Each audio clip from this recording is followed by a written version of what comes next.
संसद के दोनों सदनों की संयुक्त बैठक को राष्ट्रपति द्रौपदी मुर्मू का संबोधन। 3 जुलाई तक दोनों सदनों में होंगे सरकारी कामकाज। राष्ट्रपति के अभिभाषण के धन्यवाद प्रस्ताव पर 28 जून से शुरू होगी बहस।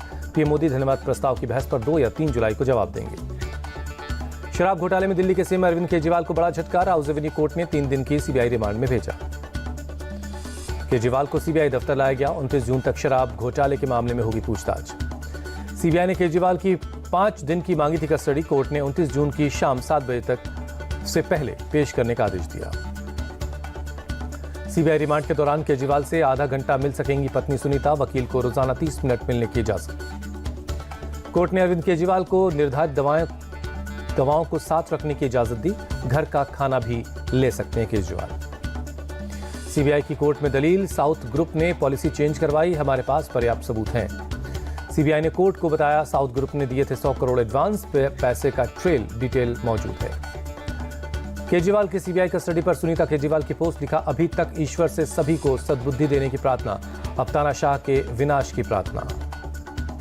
सुनीता केजरीवाल के बयान पर बीजेपी का पलटवार, कहा जो सबूत हैं उसी पर जांच एजेंसियां काम कर रही हैं। नीट पेपर लीक मामले में सीबीआई की कार्रवाई हुई तेज। हजारीबाग के ओएसिस स्कूल के प्रिंसिपल एहसानुल हक को हिरासत में लिया गया। सीबीआई की टीम ने प्रिंसिपल से करीब 6 घंटे तक पूछताछ की। पटना में जलाया गया क्वेश्चन पेपर ओएसिस सेंटर के ही थे। हजारीबाग के स्टेट बैंक ऑफ इंडिया भी पहुंची सीबीआई की टीम। सीसीटीवी के काउंटर्स किए नोट, बैंक तक पेपर्स आने का पूरा प्रोसेस समझा। नीट पेपर लीक मामले में लातूर में दर्ज केस सीबीआई को ट्रांसफर। लातूर पुलिस ने अब तक दोनों को गिरफ्तार किया, 2 लोग फरार हैं। लातूर पुलिस की जांच से सामने आया बिहार एंगल। पुलिस ने बताया बिहार के कुछ लोगों के संपर्क में था आरोपी। नीट पेपर लीक के मामले में गोधरा पहुंची सीबीआई की टीम। जालाराम स्कूल और गोधरा स्कूल की जांच। सैम पित्रोदा फिर से ओवरसीज कांग्रेस के अध्यक्ष बनाए गए। साउथ इंडियन पर विवादित बयान देने के बाद दिया था इस्तीफा। मानसून सत्र से पहले महाविकास अघाड़ी ने सीएम शिंदे की चाय पार्टी का बहिष्कार किया। छगन भुजबल, देवेंद्र फडणवीस और अजित पवार शामिल हुए। सरकार हर मुद्दे पर चर्चा को तैयार, लेकिन विपक्ष सिर्फ हंगामा करना चाहता है। डिप्टी सीएम देवेंद्र फडणवीस का बयान। सीएम शिंदे का राहुल गांधी के संविधान बचाएंगे के बयान पर जवाब, कहा अब फेक नैरेटिव नहीं चलेगा। लोकसभा चुनाव में वो फेक नैरेटिव चलाकर वोट पा चुके हैं। सीएम शिंदे बोले अब लोग उनको पहचान गए हैं। उन्होंने प्रचार किया मोदी हटाएंगे, अब तो मोदी पीएम बन गए हैं, अब क्या करेंगे।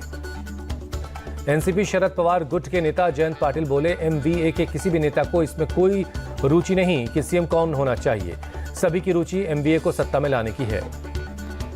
दिल्ली में हरियाणा कांग्रेस के नेताओं की बैठक, आने वाले विधानसभा चुनाव को लेकर बनी रणनीति। हरियाणा में चुनाव के लिए तैयार, एकजुट होकर लड़ेंगे चुनाव, कांग्रेस नेता भूपेंद्र हुड्डा का बयान। कांग्रेस नेता दीपक बावरिया ने कहा बेरोजगारी, किसान और अग्निवीर होंगे मुद्दे, राहुल गांधी के प्रचार के लिए बनाएंगे प्रोग्राम। देश के पूर्व डिप्टी पीएम लालकृष्ण आडवाणी को देर रात दिल्ली के एम्स में भर्ती करवाया गया। ओल्ड एज रिलेटेड प्रॉब्लम्स की वजह से भर्ती करवाए गए। 96 साल के लालकृष्ण आडवाणी को जैरियाट्रिक डिपार्टमेंट के डॉक्टर्स की निगरानी में रखा गया। फिलहाल उनकी तबीयत स्थिर बताई जा रही है। केंद्रीय स्वास्थ्य मंत्री जेपी नड्डा ने दिल्ली एम्स के डायरेक्टर एम श्रीनिवास को से फोन पर बात की। लालकृष्ण आडवाणी के सेहत के बारे में जानकारी ली। आईपीएस मनिंदर प्रताप सिंह ने बीएसएफ के साउथ बंगाल फ्रंटियर के नए महानिरीक्षक के रूप में संभाला पदभार। आयुष मणि तिवारी की जगह ली। जम्मू कश्मीर के डोडा में सुरक्षा बलों की कामयाबी, मुठभेड़ में जैश के 3 आतंकी मारे गए। गंदोन इलाके में मड हाउस में छिपे थे 3 आतंकी। सर्च ऑपरेशन के दौरान आतंकियों ने फायरिंग कर दी। सेना के जवाबी कार्रवाई में मारे गए। सेना ने ड्रोन के जरिए आतंकियों की लोकेशन ट्रेस की। 6 घंटे के अंदर तीनों को ढेर कर दिया गया। आतंकियों के पास से भारी मात्रा में हथियार और गोला बारूद मिला। हैंड ग्रेनेड, सैकड़ों राउंड जिंदा कारतूस भी बरामद हुई। सुप्रीम कोर्ट का दिल्ली सरकार और सिविक एजेंसीज को निर्देश, राजधानी के हरित क्षेत्र को बढ़ाने के लिए काम करें। चुनाव के बाद हिंसा पर कलकत्ता हाईकोर्ट का फैसला, केंद्रीय बलों की तैनाती की समय सीमा नहीं बढ़ाई। राज्य हिंसा रोकने में असफल रहे तो केंद्र ले सकता है फैसला। अयोध्या में राम मंदिर की छत से पानी टपकने के मामले पर मंदिर ट्रस्ट की सफाई, कहा रामलला विराजमान है, वहां एक बूंद भी पानी नहीं टपका। मंदिर ट्रस्ट के महासचिव चंपत राय ने बताया मंदिर के गर्भगृह में किसी रास्ते से पानी नहीं आया। निर्माण के काम में न तो गड़बड़ी है न ही लापरवाही। दिल्ली में जल संकट जारी, कुसुमपुर पहाड़ी और एयर इंडिया कॉलोनी में भी पानी की किल्लत, टैंकरों के जरिए पानी सप्लाई हो रहा है। दिल्ली के ओखला इलाके में भी पानी की किल्लत, टैंकरों के पहुंचते ही पानी को लेने के लिए मचती है आपाधापी। राष्ट्रीय अनुसूचित जाति आयोग के अध्यक्ष किशोर मकवाना ने कुल्ला कुरिची शराब त्रासदी के पीड़ित परिवारों से मुलाकात की। जहरीली शराब से करीब 60 लोगों की जान गई थी। यूपी के नोएडा में पुलिस और बदमाशों के बीच एनकाउंटर। एक बदमाश गिरफ्तार। पुलिस की गोली से बदमाश हुआ जख्मी, अस्पताल में भर्ती करवाया गया। नोएडा सेक्टर 24 इलाके में पुलिस के रोकने पर बदमाश की फायरिंग। पुलिस की जवाबी कार्रवाई में बदमाश जख्मी हुआ। कई मामलों में पुलिस को इस बदमाश की तलाश थी। हैदराबाद में पुलिस को मिली बड़ी सफलता। हत्या के 6 आरोपियों को गिरफ्तार किया गया। जम्मू कश्मीर में टूरिज्म को बढ़ावा देने के लिए कॉन्क्लेव का आयोजन। एलजी मनोज सिन्हा ने किया कार्यक्रम का उद्घाटन। दिल्ली के कई इलाकों में तेज बारिश। मौसम हुआ सुहाना। चिलचिलाती गर्मी से लोगों को राहत मिली। तमिलनाडु के एर्नाकुलम में मूसलाधार बारिश से सड़कों पर भरा पानी। लोगों को गर्मी से राहत भी मिली है। राजस्थान के धौलपुर में मूसलाधार बारिश। भारी बारिश से शहर के कई हिस्सों में पानी भर गया। लोगों के घरों और दुकानों में पानी घुस गया है। बारिश से शहर के कई इलाके पानी में डूबे। बारिश के पानी में लोगों की बाइक हुई खराब। घरों से पानी निकालने में लगे हैं लोग। गुजरात में सक्रिय हुआ मानसून। उत्तर, मध्य और दक्षिण गुजरात के अलावा सौराष्ट्र के कई जिलों में अगले 5 दिनों तक भारी बारिश का अलर्ट। गुजरात के समुद्र तटीय इलाकों में बारिश के साथ 35 से 45 किलोमीटर प्रति घंटे की रफ्तार से हवाएं चल सकती हैं। मछुआरों को समुद्र से दूर रहने के लिए कहा गया है। गुजरात के द्वारका में भारी बारिश की चेतावनी। मौसम विभाग ने किया अलर्ट। बड़ौदा से एनडीआरएफ की 6 बटालियन द्वारका रवाना हुई।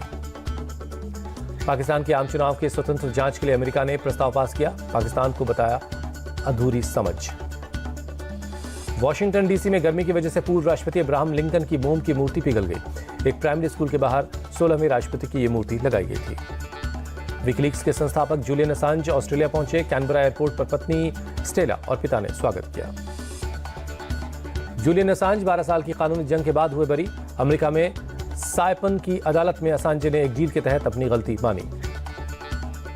केनिया के राष्ट्रपति विलियम रूटो ने नए वित्तीय बिल को वापस ले लिया है। टैक्स बढ़ोतरी पर हुए भारी विद्रोह के बाद बिल पर साइन करने से इनकार कर दिया। केनिया में टैक्स बढ़ाए जाने के प्रस्ताव के बाद हुए विद्रोह में कम से कम 23 लोगों की जान गई। 200 से ज्यादा लोग जख्मी हुए। श्रीलंका के राष्ट्रपति रानिल विक्रमसिंघे ने किया ऐलान। पेरिस में 5 अरब 80 करोड़ डॉलर के ऋण पुनर्गठन समझौते को फाइनल किया। 2043 तक कर्जा चुकाएंगे। गाजा की जबालिया रिफ्यूजी कैंप पर इसराइल का हमला। कम से कम 18 लोगों की मौत, दर्जनों लोग जख्मी हो गए। इसराइली वायुसेना के हमले में कई मकान तबाह हो गए। एयर स्ट्राइक के बाद लापता लोगों की तलाश जारी है। वेस्ट बैंक के अल खैर में चला इसराइली सेना का बुलडोजर। बद्दू जनजाति के कई मकानों को जमींदोज कर दिया गया। गांव के लोगों के मुताबिक इसराइली सेना ने एक शख्स को गिरफ्तार किया। 30 बच्चों समेत 200 लोग बेघर हो गए। तुर्की के राष्ट्रपति रज्जब तैयब एर्दोगान ने इसराइली पीएम बेंजामिन नेतन्याहू को बताया मानसिक तौर पर बीमार।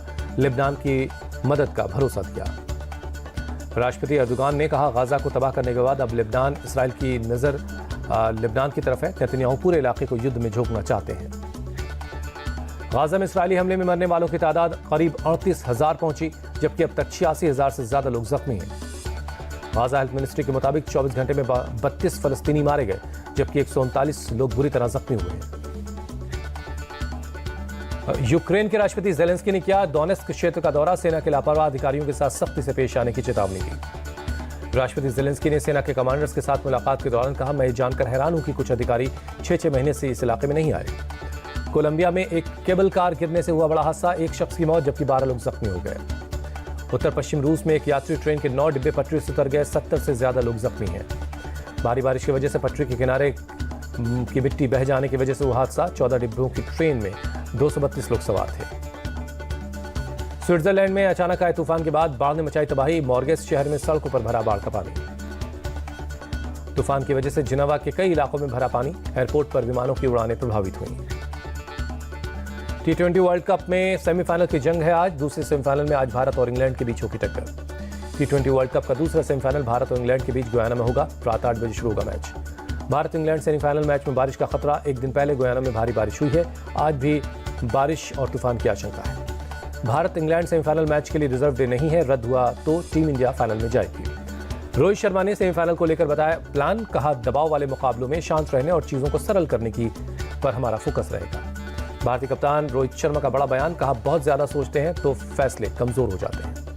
पाकिस्तान के पूर्व क्रिकेटर इंजमामुल हक के आरोपों को रोहित शर्मा ने बताया बकवास। कहा, सभी टीमों को मिल रही है रिवर्स स्विंग। इंजमाम ने ऑस्ट्रेलिया के खिलाफ मैच में अर्शदीप सिंह पर गेंद से छेड़छाड़ का आरोप लगाया। अर्शदीप ने इस मैच में 3 विकेट लिए थे। T20 वर्ल्ड कप के फाइनल में पहुंची साउथ अफ्रीका। पहले सेमीफाइनल में अफगानिस्तान को 9 विकेट से हराया। 67 गेंदें बाकी रहते जीत हासिल कर ली। दक्षिण अफ्रीका के गेंदबाजों ने ढाया कहर, अफगानिस्तान को मात्र 56 रनों पर ढेर कर दिया। साउथ अफ्रीका के मार्को यानसेन और तबरेज शम्सी ने 3-3 विकेट लिए। अफगानिस्तान के अजमतुल्ला उमरजई को छोड़कर कोई भी बल्लेबाज डबल डिजिट तक नहीं पहुंच पाया। उमरजई ने सबसे ज्यादा 10 रन बनाए। फाइनल में साउथ अफ्रीका के दूसरे सेमीफाइनल के विजेता से होगी टक्कर। इंग्लैंड इंडिया मैच जीतने वाली टीम की दक्षिण अफ्रीका के साथ खिताबी भिड़ंत होगी।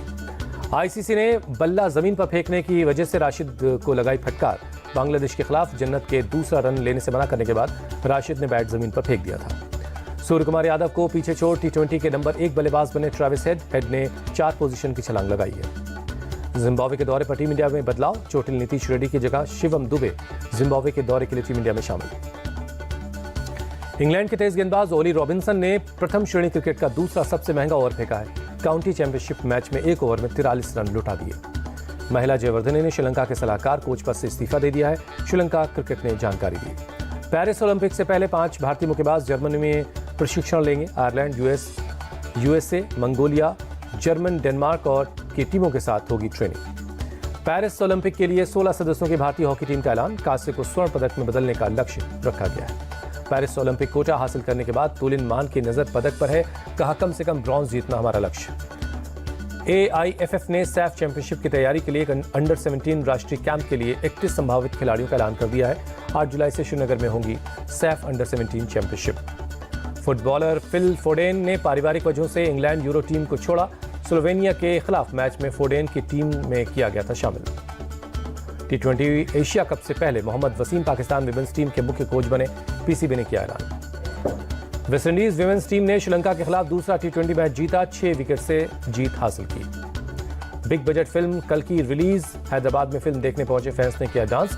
फिल्म में अमिताभ, प्रभास, दीपिका जैसे सुपरस्टार हैं।